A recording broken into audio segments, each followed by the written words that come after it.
So my name is Hamid Ekhtiyari. I'm delighted to be here, and we are going to start discussing about professional and ethical standards in neuroscience research. I do not have any conflict of interest, but I've been involved in developing some of the checklists that I'm going to discuss today. So I might have a little bit of kind of conflict of interest there because I already have kind of involvement with some of the checklists that we're going to discuss today. So we know when we talk about addiction, there are neurocircuits that are involved in kind of addictive behaviors, seeking drugs, having craving for drugs, being responsive to drug-related cues. And the idea is how we might be able to target these circuits. Why? Because we know addiction is taking many lives around the world. So just going to the US and seeing some kind of stats, in 1999, 20,000 people died in the US because of drug overdose. So 20,000 people died in one single year because of drug overdose, okay? And then this number is increasing over time. Now, this year, over 100,000 people died just in the US because of drug overdose. And this is not only in the US, that is the problem around the world, with kind of new psychoactive medications, kind of fentanyl, meth, all those things. These are the major challenges around the world. So there are many people. This is only drug overdose. This is not kind of those who are dying from addiction. The number is significantly higher than this. This is just those who die kind of on overdose accidents because just overdosing those substances. So the problem is huge. And even if we go and kind of see the picture of drug addiction in Iran. This is one of the papers that we published to provide an overview about evolution of addiction treatment. And honestly, kind of as a physician who has worked in Iran and also in the US, I can tell you that there are some aspects of addiction treatment in Iran that are even more progressive compared to what we have in the US and other countries, which is just amazing to see how the system, the evolution of addiction treatment system in Iran is pretty progressive. But when you even in a kind of the best possible case scenarios, when you see how the system is functioning, our success rate for those who are substance users, and they basically go to treatment centers and they receive the best practices of treatment, the success rate is something like 30%. So something like 70% are non-successful in being able to remain abstinent from substances. So the treatment process is not very successful. And the question is how we might be able to target the networks that are important for drug addiction with different technologies, different interventions to be able to develop new treatments for addiction. So this is an area that we are working on, okay? To be able to do that, we are developing new networks to be able to do what we call neuroimaging neuromodulation. And by neuroimaging neuromodulation, it means that we scan the brain, we do neuroimaging, we have an idea about what is actually happening inside the brain, and then we target those circuits inside the brain with neuromodulation, different brain stimulation technologies, okay? So we develop a network we call INNN network to be able to do that. And this is one of the activities that we do, bringing people together to do virtual collaborations and global representatives, doing transparent and methodological rigor in the field of neuroimaging neuromodulation, okay? One of the subdivisions of that network is called International TES fMRI Network. And what do we mean by TES fMRI? So TES fMRI is a specific kind of line of work that we do electrical stimulation and fMRI at the same time inside the scanner. So we see a specific brain circuit inside the scanner, and then we target that brain circuit with electricity, and we see how the changes that are happening, and we do imaging inside the scanner to see have we been able to engage the targets inside the scanner, and then we optimize the stimulation inside the scanner. So this is the setting that we have in terms of we do imaging and we do scanning, we do stimulation at the same time. If you are interested, we have recently published a specific recent paper discussing about how we can do online, closed loop, real-time transcranial electrical stimulation and fMRI inside the scanner to be able to, for example, target frontoparietal network, do the scanning to see how much we have been able to engage that network, and optimize the stimulation over time, okay? And this is something that we tried to do for addiction to be able to target addiction drug Q reactivity. If I want to kind of give you an idea about how many publications we have in the field, I mean, till the end of November 2023, we have over something like 300 papers. That 100 of those papers are online stimulation. It means that we do stimulation and imaging at the same time. And something like 2/3 of them are offline. So we do imaging, then we do a stimulation, and then we do imaging. So they are not at the same time, okay? And I know that Ali is kind of running the updated survey, so you know that the numbers is a little bit kind of, do you remember the number by the end of 2023? 350. So the number is increasing over time. But I mean, the overall, the field is a pretty small niche of research. So it is not a really large field. So the field is growing over time. The number of labs that are doing this around the world is just limited, okay? But what we have been realizing, we basically brought those key figures in the world that they are doing this specific area of research. We realized that those who are doing this research, something like 50, 60 different labs around the world that are doing this research, we realized that most of them, they are not doing things in a really good quality, or they are not reporting all the details that you need to know about what they're actually doing, okay? And we have been saying, okay, I mean, you are reporting about something about doing a stimulation and fMRI, but nobody can kind of reproduce what you have been doing because you're not providing details. So your research is not transparent enough, okay? And that is a challenge that we have in the field of research. So I'm gonna give you a kind of a story that what we have been trying to do in terms of how we can promote transparency and how we can encourage other labs in a specific area to be more transparent about the research that they are doing in a way that others would be able to replicate. So others in other parts of the world would be able to do the same type of research that they are doing in a way that would be kind of, we can have an accumulation of knowledge in the field, okay? So we brought a group of kind of a steering committee together, we discussed about all the important factors that when you do an electrical stimulation and fMRI together inside the scanner, all the technical details that you need to report, okay? So I'm just providing you an example. It can be an example of your area of research. For example, I was discussing with Abbas about specific animal models that they are doing. Do they provide all the technical details that everybody needs to know about the research? And do we agree about all those technical details that should be reported, okay? So in this specific area of research, we agree that there are some specific details that should be reported, okay? And we put together a protocol on how to develop a checklist for everybody who is interested to do research in the field to just follow these checklists, to just make sure that they have reported all those methodological details. And we discussed about the pipeline, and after kind of publishing the protocol, we started the process, okay?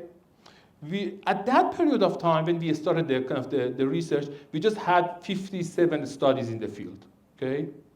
And we had a steering committee of 13 people, and then we invited all those key figures who have been involved in these 57 studies that were published before.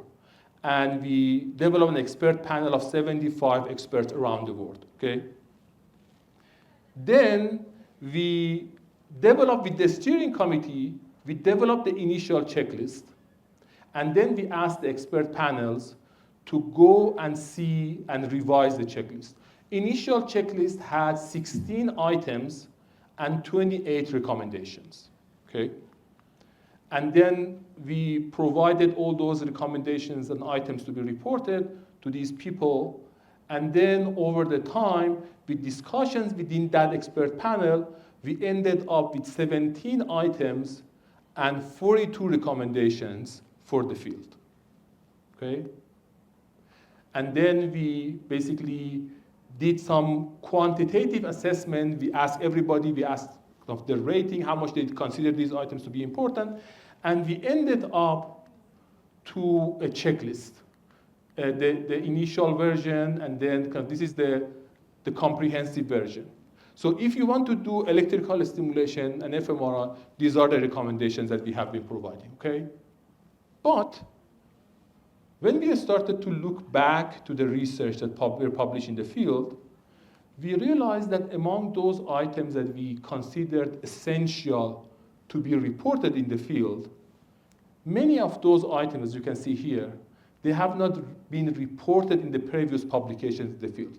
So these are all the publications. I mean, when you see all the publications in the field, you can see that many of them, they have not actually reported those methodological details that we have been asking people to do. And there are just very few studies in the field that they reported, I mean, good quality of those methodological details that we are interested in. And that is something that we are trying to encourage people to do. So we put together a paper in Nature Protocols discussing about those methodological details that people need to report in the field. And now people in the field are using this checklist to be able to develop their own pipeline. So this was an example of how you can bring people together and encourage them to work together to develop a methodological checklist to increase transparency in the field. And this is what, I mean, this is one of the fundamental aspects of doing a good quality research and how we can use checklists to have a better quality research in the field. Okay, so something like a year ago, we had a discussion. I mean, the guy who's sitting here, Tony George, he is the editor of Neuropsychopharmacology. And Neuropsychopharmacology is one of the really good journals in the field. Impact factor is something like 8, 9. So it's a really good journal in the field. So I was discussing with Tony in terms of, okay, Tony, we have the checklist. Would you just make sure that any publication that you have in your journal, they followed the checklist? So you're gonna put that in your journal kind of requirements that if you are doing electrical stimulation, fMRI, and you want to get published in our journal, you need to follow this checklist, okay? And then Tony said, oh my goodness, no, I'm not gonna do that. It's just gonna be too political, it is just too complex to do. And I was thinking, okay, let's just put together a panel and further discuss about that, okay? So we put together a panel of experts. We invited editor of Nature Neuroscience. We also invited editor of JAMA Psychiatry, and then Tom Nichols, who is the developer of SPM package and one of the main developers of FSL, those who are doing neuroimaging. He's one of the key figures in the field. Tony George was there as well. We invited Sarah Ali-Zambi from NIH, Charles Stack from Oxford, and David Moher, who is a big figure of developing checklists. So we brought these people together, and we had a panel in ACMP meeting, something like 6 months after. And we discussed about how that is going to be important. And we started with this question in terms of, okay, we have a methodological checklist in a field, and what should be the position of neuropsychopharmacology regarding this checklist? 1, neuropsychopharmacology should endorse the checklist and require all new submissions to follow that checklist. So that was the first question. This is the first option. Second option, neuropsychopharmacology is going to just encourage authors to follow the checklist, but there is not going to be any sort of enforcement. Number 3, neuropsychopharmacology would just remain silent, but if you follow the checklist, they would say, okay, we like your paper more, okay? Number 4, neuropsychopharmacology is going to remain neutral. Number 5, neuropsychopharmacology discourage using the checklist, okay? So, and we have been discussing about the participants in terms of what do you think. And then we have been discussing, okay, when we talk about checklist, who developed the checklist? How they made the consensus? What are the standards of developing a checklist? Do we need to have a checklist for checklists, right? What are the standards for checklists? If a journal is going to say, okay, whoever is going to do this research methodology, they are going to follow that checklist, what should be the standards of those checklists, okay? And these are the discussions that we had. So we identified 7 main challenges in terms of how to develop methodological checklists, what are the standards, how to support development of checklists, should we receive funding for that, how to avoid pitfall of using checklists, how to facilitate using checklists, how to engage everybody in using checklists, and how to measure adherence and impact of the checklist at the end of the day, and how to make the checklist updated over time. So these are the challenges that we identified. And we started to develop a model with Dr. Valian, who was one of my PhD students in strategic management, and he's getting interested more to the kind of management of and science management and development of kind of science metry and areas related to science.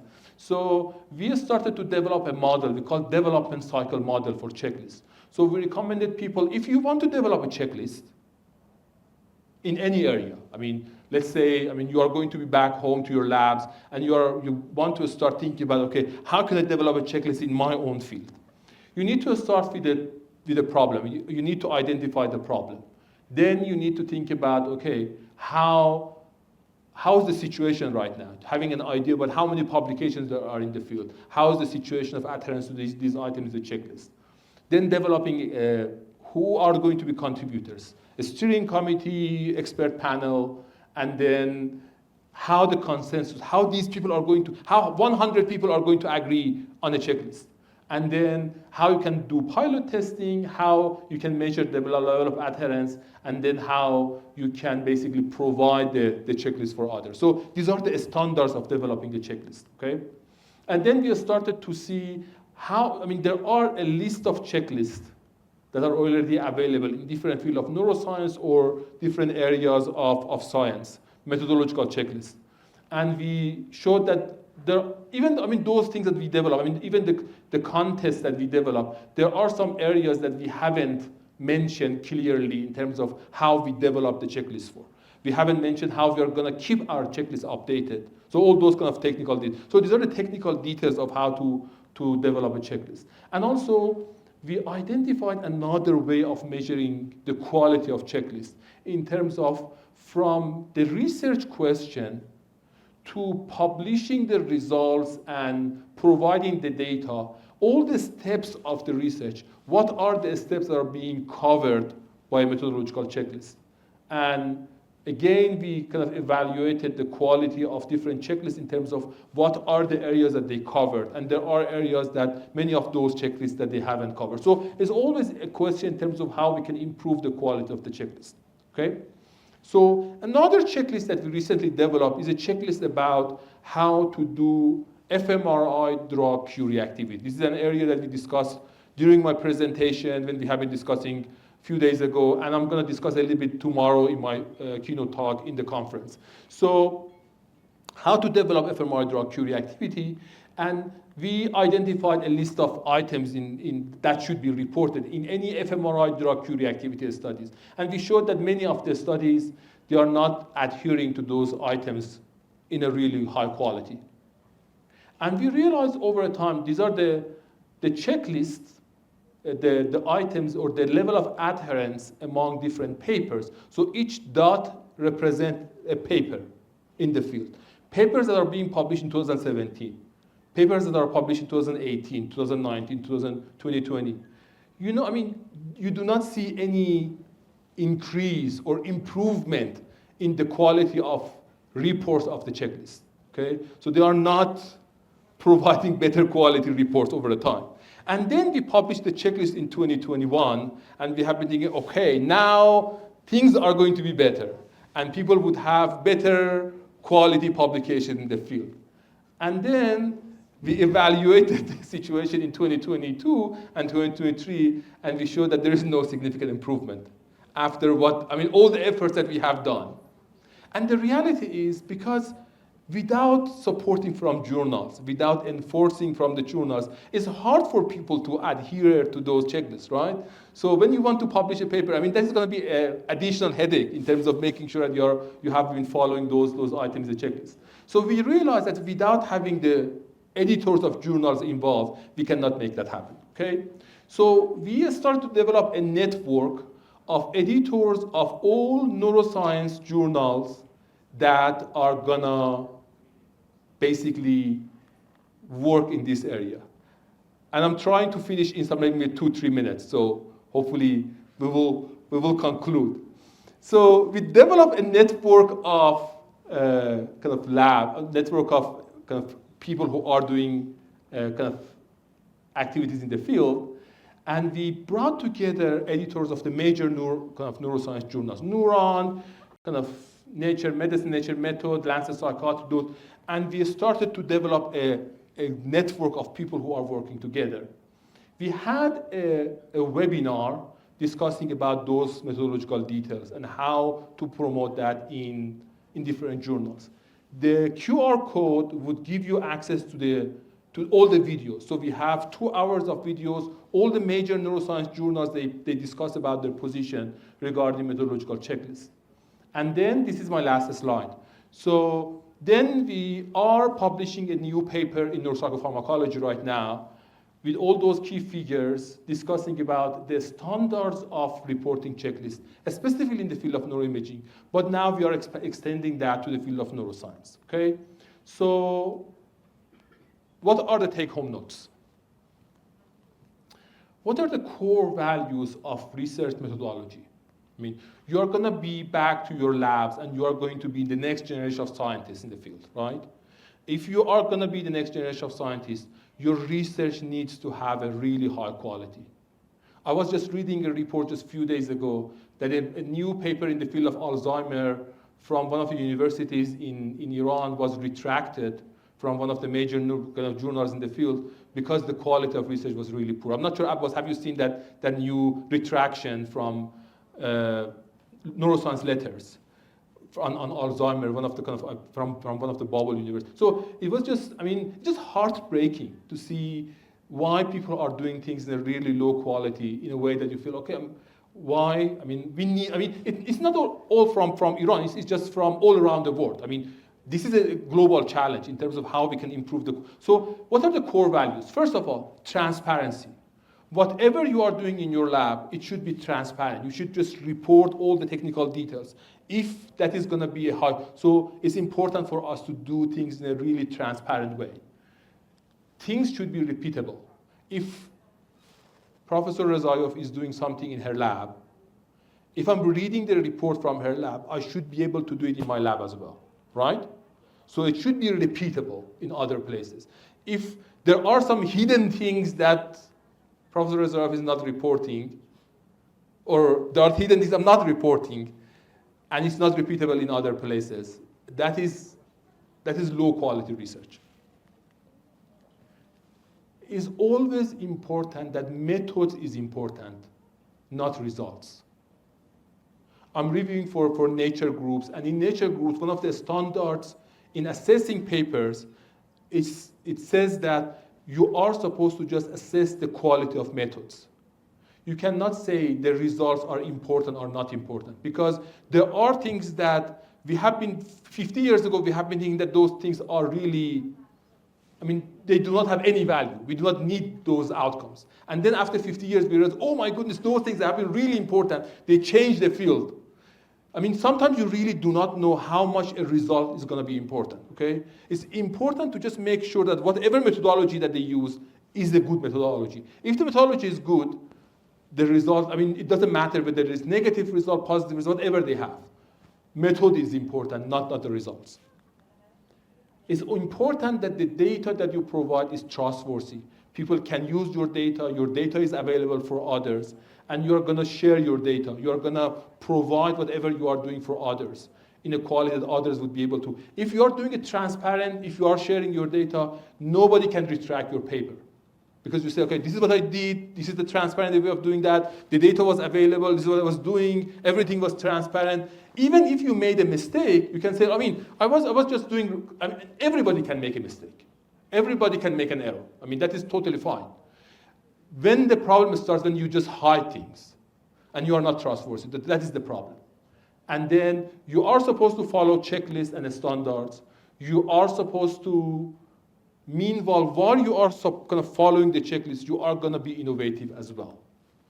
It's always important to include everybody who can do research. So sometimes when we work in a capital city in Tehran, we say, okay, these people are from small cities, we do not include. That is not the case. I mean, those who are working with me, they know that, we have people in my lab from really small cities. And sometimes they do really good quality things. So we need to include everybody. And that is what we are trying to do in terms of bringing everybody on board. We need to support young investigators. And that is one of the major traditions. So in the future, whenever you get to the position that Dr. Haqparast has, I mean, why Professor Haqparast is spending huge amount of time to make this happen. I mean, he can publish 10 more papers instead of just running a school. Why he's doing that? Because he's going to, that is one of his missions in terms of supporting the next generation. So that is a part of whatever he's going to do in the future. I mean, that is going to be important to support the next generation. And when you are going to be in his position, that is something that you are going to do as well. So that is your role in the future, to run these workshops when you get to the position to be able to run these workshops. And then you are going to think globally, collaborate with everybody, learn from others, but you are going to think about your local problems and try to solve the problems that you have in your city, in your community, in your country. And that is an important issue. I mean, it's just thinking about, okay, I'm gonna go to the US and solve all the problems globally. This is not the case. If you are staying in your local community and try to solve the problem, what I say, boots on the ground. So you can just put your feet in your ground and try to solve the problem wherever you are. And then you can just make an impact. And hopefully that is gonna be something that we are hopeful to do in the future for addiction treatment. And hopefully that's gonna be something that we are very hopeful about. So hopefully I provided you with an inspiration in terms of how to do good quality research and how you can promote the field in the future. I'm looking forward to see you as future investigators and key figures in the field. Thank you very much for your attention.